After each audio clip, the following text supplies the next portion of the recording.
I see this as the third and the final video I'm going to do on the subject, at least for now, which is struggles that people have with A Course in Miracles. There are many things that can come up.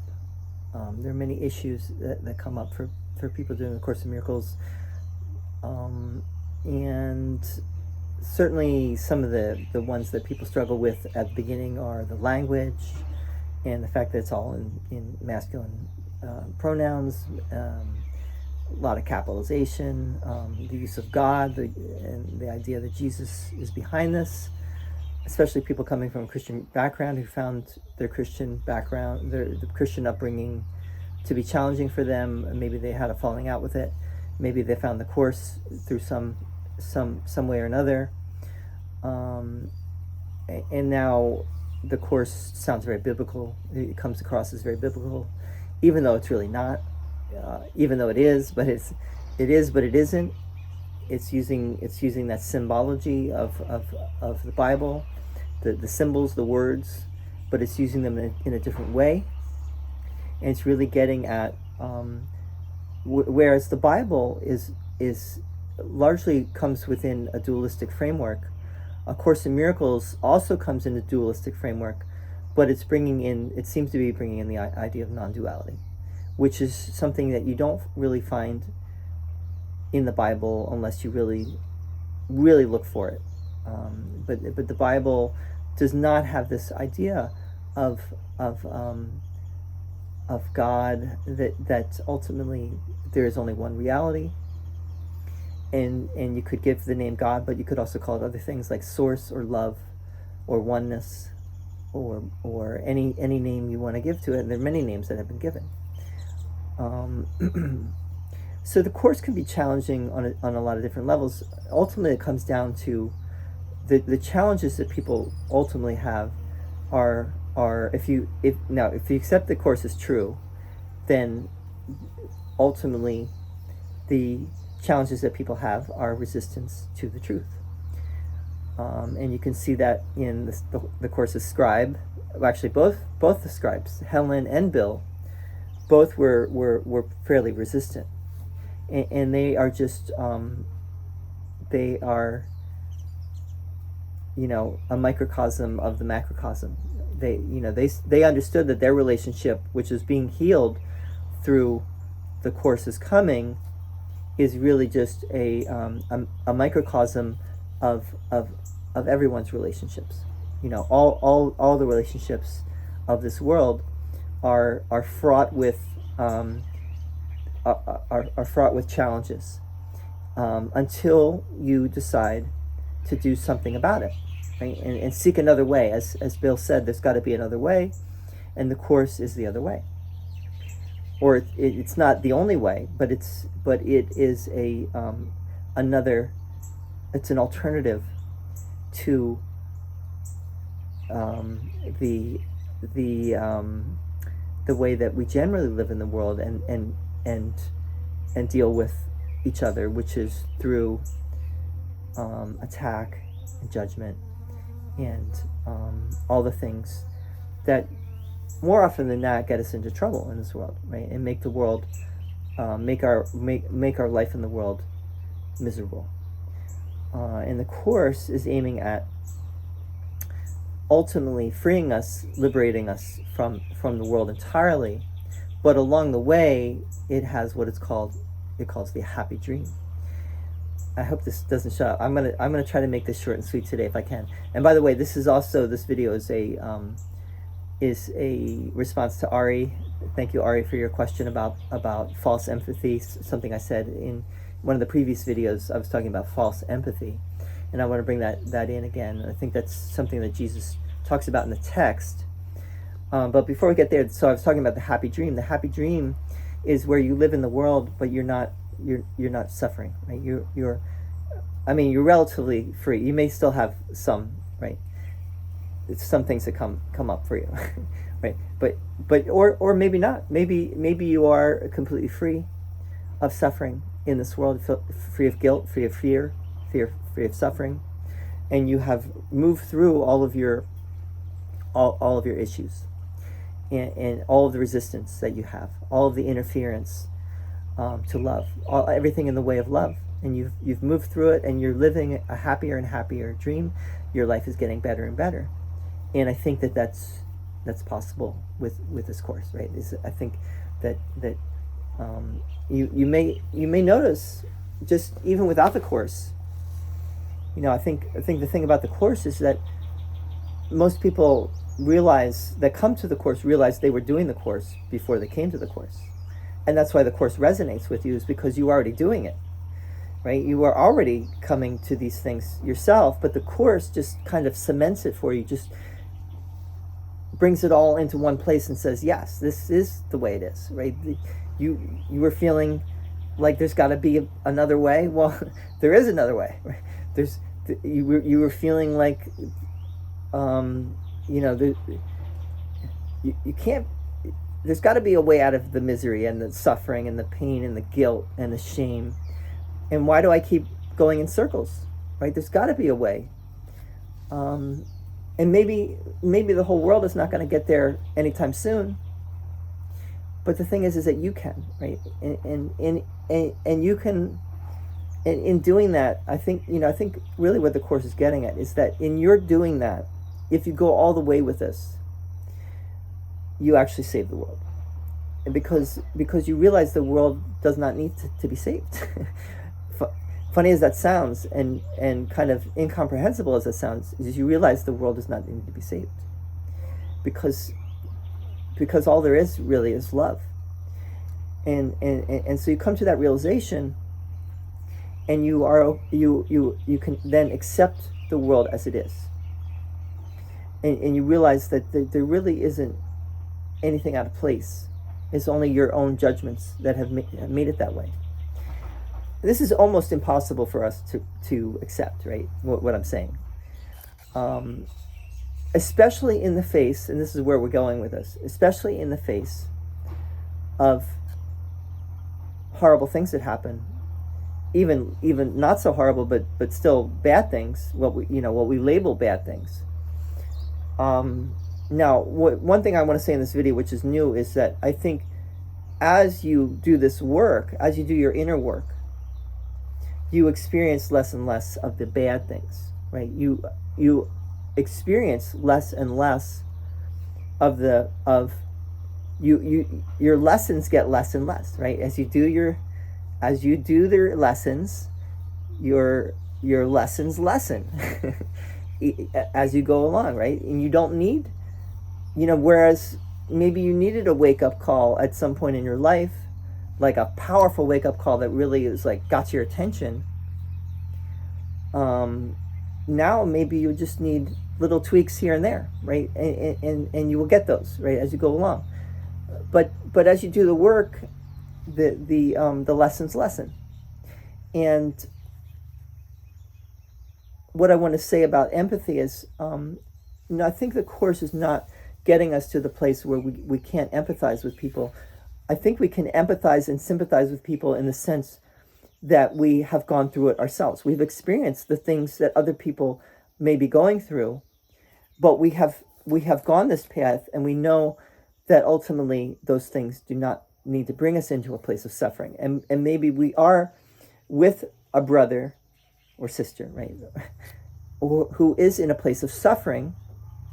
And the one thing you don't want to do in that situation is you do not want to make their suffering worse, and you do not want to throw the Course at them, right? By saying, oh, well, it's all an illusion, and you shouldn't be sad. Don't cry. Why are you crying?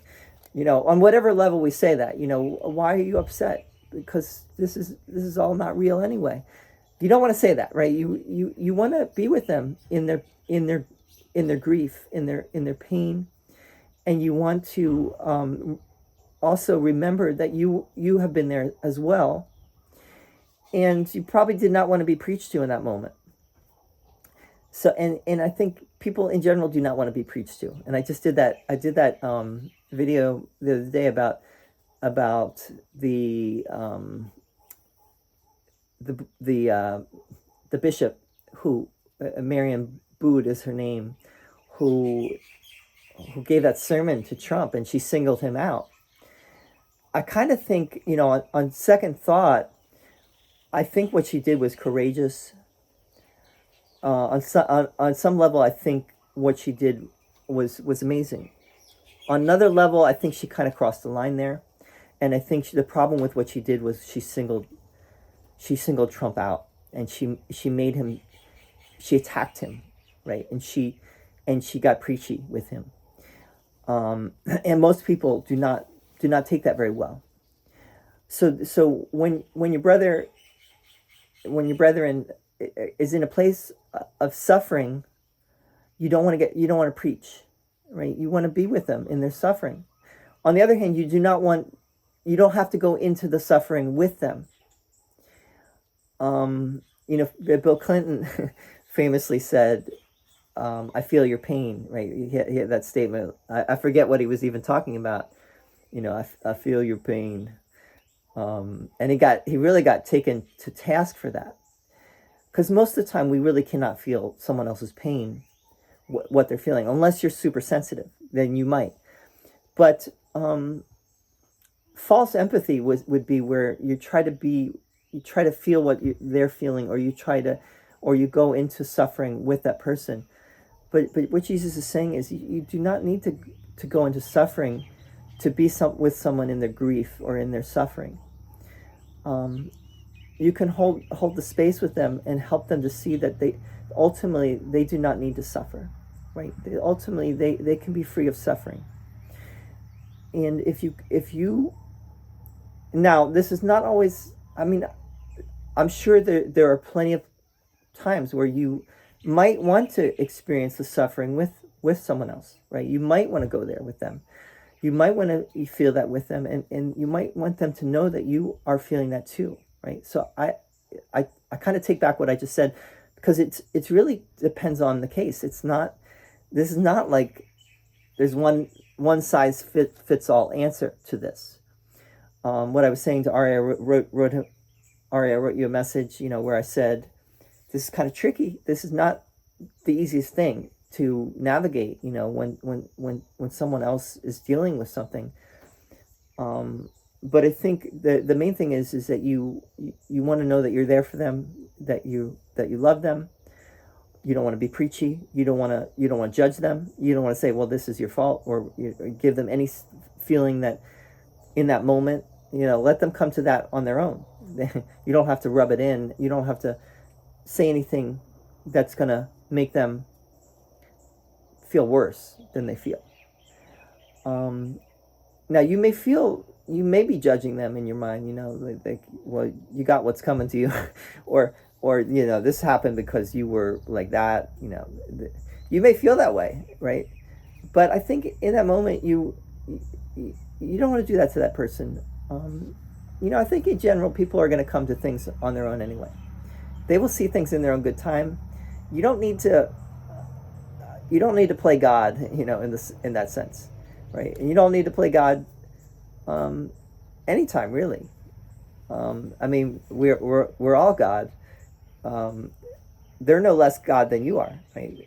And if you just think about your own life, you probably never wanted to be preached to either.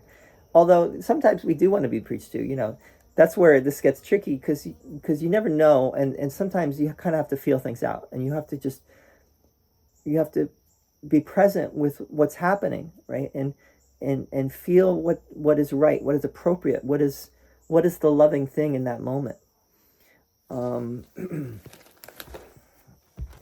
What else did I want to say? I think that's more or less.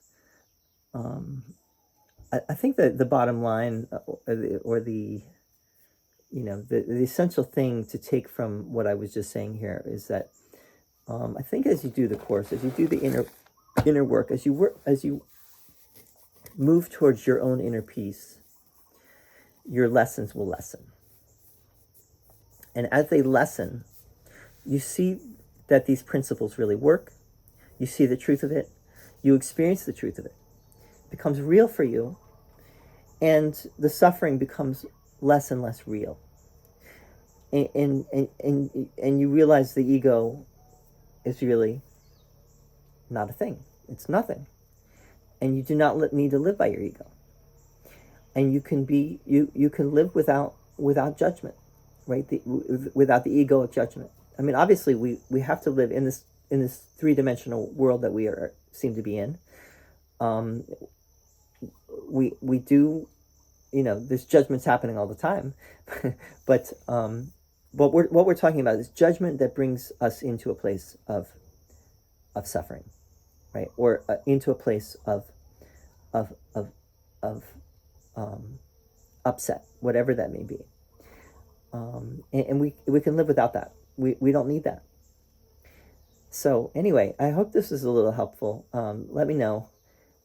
Definitely, this is not everything is moving us beyond selfishness in the sense of being attached to our ego persona or our egoic desires, right? So this is very Eastern in the sense of the ideal of non-attachment, on it being freeing ourselves from selfish action and selfish, but it's really not just selfish action; it's selfish thought processes. Our aligning our mind with the mind of God, so that we act in accordance with love and only love. And I want to, if Marian, if you're listening to this, I love your story. I'm going to write to you soon about it. Let me just tell the story real quick, and I'm probably not going to do it justice. But Marian wrote me that she had a Alzheimer's patient, or a woman who was suffering Alzheimer's early 60s, and she was a hairdresser at that time, and she was working on her crown chakra, and she asked the woman, I think the woman said, I forget exactly, but Marian said something like, oh man, I'm going to butcher this story because I just read it. I need to reread it. But she said something like, how did you lose your way or something? Or how can I not lose myself? And and the woman actually, who had been not completely coherent, or Marian had not seen her coherent, she said something coherent at that moment, which is just love. And I lost my way with Jesus, or something like that, she said to her. And then she went back to being crazy again. But she was very clear with Marian at that moment. She was like, just love. That's the only answer, is just love. And that's essentially what the Course is saying as well. It's taking a lot of words, and I'm using a lot of words to share the message, but that's really what it comes down to. And anyway, I would love your thoughts and comments. Marian, if you allow me to, I will actually read what you wrote, your story. But I thought that was an amazing story, and definitely worth retelling. So all right, see y'all later. Just love.